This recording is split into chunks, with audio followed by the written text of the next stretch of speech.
बाल विकास एवं शिक्षा शास्त्र के प्रश्नों की अभ्यास श्रृंखला को आगे बढ़ाते हैं। क्वेश्चन नंबर 16 है, एक छात्र पढ़ रहा है, उसका नाम लेकर किसी ने बुलाया, निम्न में से किस संवेदना द्वारा वह छात्र अपनी अनुक्रिया प्रकट करेगा? यानी आंसर होगा इसमें ऑप्शन सी, ध्वनि संवेदना। व्याख्या, ज्ञानेंद्रियों के द्वारा व्यक्ति पर होने वाले प्रभाव को संवेदना कहते हैं। यदि कोई छात्र पढ़ रहा है और उसका नाम लेकर कोई व्यक्ति बुलाता है तो सर्वप्रथम वह हाँ में जवाब देगा, अर्थात वह अपनी अनुक्रिया ध्वनि संवेदना के माध्यम से प्रकट करेगा। क्वेश्चन नंबर 17 है, पियाजे के सिद्धांत के अनुसार प्राक संक्रियात्मक अवस्था की अवधि क्या है? आंसर होगा ऑप्शन सी, 2 से 7 साल, 2 से 7 वर्ष।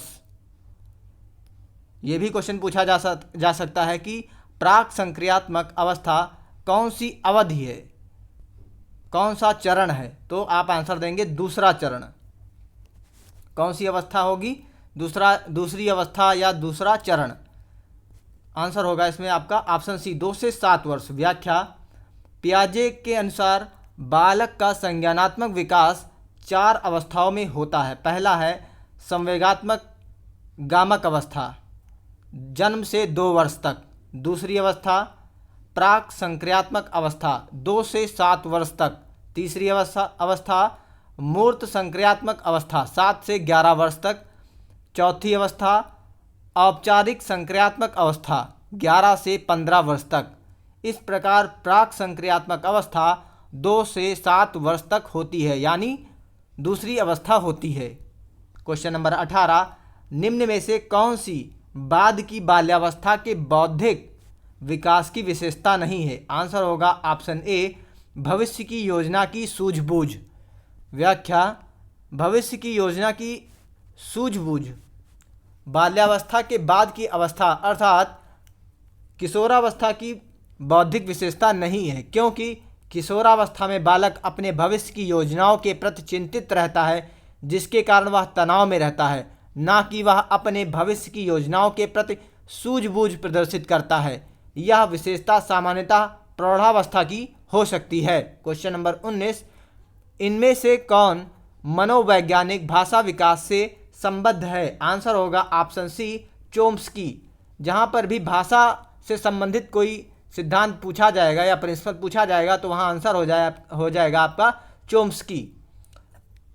नोआम चोम्स्की या नोआम चॉम्स्की भाषा विकास से संबंधित मनोवैज्ञानिक हैं। इन्होंने माना कि प्रत्येक मानव शिशु में व्याकरण की संरचनाओं का एक अंतर्निहित एवं जन्मजात खाका होता है, जिसे सार्वभौम व्याकरण की संज्ञा दी गई है। क्वेश्चन नंबर 20, थार्नडाइक ने अपने सिद्धांत को किस शीर्षक से सिद्ध किया? आंसर होगा ऑप्शन बी, अधिगम के प्रयास एवं भूल। अधिगम के प्रयास एवं भूल। व्याख्या, थार्नडाइक ने अपने सिद्धांत को अधिगम के प्रयास एवं भूल के सिद्धांत शीर्षक से सिद्ध किया। इस सिद्धांत को संबद्धवाद या उद्दीपक अनुक्रिया सिद्धांत भी कहते हैं। इनके अनुसार सीखने के लिए पुनर्बलन केंद्रीय तत्व है तथा अनुक्रिया का संतोषजनक परिणाम ही उद्दीपक अनुक्रिया बंधन को सुदृढ़ कर सकता है। क्वेश्चन नंबर 21, गिरोह अवस्था किस आयु वर्ग एवं विलंब विकास से संबंधित है? आंसर होगा ऑप्शन सी, 8 से 10 वर्ष एवं सामाजिकरण। ये आपकी गिरोह आयु कहलाती है। गिरोह अवस्था आयु वर्ग है 8 से 10 वर्ष। व्याख्या, गिरोह अवस्था 8 से 10 वर्ष एवं विलंब विकास सामाजिकरण से संबंधित है। 8 से 10 वर्ष की आयु में बालक अपने समूह का सक्रिय सदस्य बन जाता है, जो किशोरावस्था में चरम पर पहुंच जाता है। गिरोह अवस्था सामाजिकरण से संबंधित होता है। क्वेश्चन नंबर 22, पियाजे के अनुसार संज्ञानात्मक विकास की तृतीय अवस्था निम्न में से कौन सा है? आंसर होगा ऑप्शन सी, मूर्त संक्रिया अवस्था। व्याख्या, पियाजे के अनुसार संज्ञानात्मक विकास की तृतीय अवस्था मूर्त संक्रिया अवस्था है। यह अवस्था 7 से 11 वर्ष तक होती है। इस अवस्था में बालक मूर्त वस्तुओं के संबंध में चिंतन प्रारंभ कर देता है। अब वह वस्तुओं में अंतर व तुलना कर सकता है। क्वेश्चन नंबर 23, निम्न में से अधिगम में योगदान देने वाले मनोवैज्ञानिक कारकों में कौन शामिल नहीं है? आंसर होगा ऑप्शन डी, विषय वस्तु का स्वरूप। व्याख्या, विषय वस्तु का स्वरूप अधिगम में योगदान देने वाले मनोवैज्ञानिक कारकों में शामिल नहीं है। अधिगम की इच्छा, प्रेरणा, रुचि, बुद्धि, अभिवृत्ति, परिपक्वता, वैयक्तिकता आदि अधिगम में योगदान देने वाले मनोवैज्ञानिक कारक हैं। क्वेश्चन नंबर 24, निम्न में से सामाजिक मूल्य कौन सा है? आंसर होगा ऑप्शन ए, सहायता परक व्यवहार। व्याख्या, राष्ट्रीय शैक्षिक अनुसंधान एवं प्रशिक्षण परिषद की पुस्तक document of social, moral and spiritual values in education में कुल 83 नैतिक, सामाजिक एवं आध्यात्मिक मूल्यों की चर्चा की गई है। प्रमुख सामाजिक मूल्य इस प्रकार हैं: मैत्रीभाव, समाजवाद, भाईचारा, टीम भावना, कर्तव्य भावना, सहानुभूति, सहयोग, समाज सेवा, सामाजिक उत्तरदायित्व आदि। क्वेश्चन नंबर 25, पश्च अन्वेषण तथा साधन साक्ष्य विश्लेषण निम्न में से किसके उदाहरण हैं? आंसर होगा ऑप्शन ए, स्वतः शोध।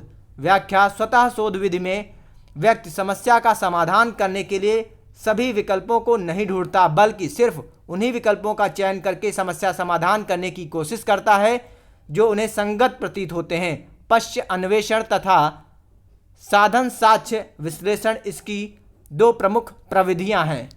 क्वेश्चन नंबर 26, सीखने के वक्र अभ्यास द्वारा सीखने की मात्रा, गति और प्रगति की सीमा को ग्राफ पर प्रदर्शित करते हैं। यह किसने कहा?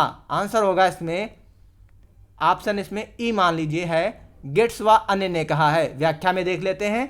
सीखने के वक्र अभ्यास द्वारा सीखने की मात्रा, गति और प्रगति की सीमा को ग्राफ पर प्रदर्शित करते हैं। यह कथन गेट्स व अन्य के हैं।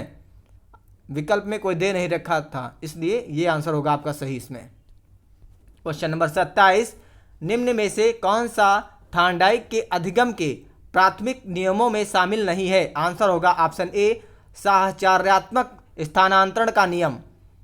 व्याख्या, ई.एल. थॉर्नडाइक के अधिगम के 3 मुख्य नियम तथा 5 गौड़ नियम हैं, जो निम्न हैं। मुख्य नियम 3 इस प्रकार हैं। पहला है अभ्यास का नियम, दूसरा प्रभाव का नियम, तीसरा तत्परता का नियम। गौड़ नियम, पहला बहुअनुक्रिया का नियम, दूसरा मनोवृत्ति का नियम, तीसरा आंशिक क्रिया का नियम, चौथा सादृश्यता का नियम, पांचवा साहचर्यात्मक रूपांतरण का नियम।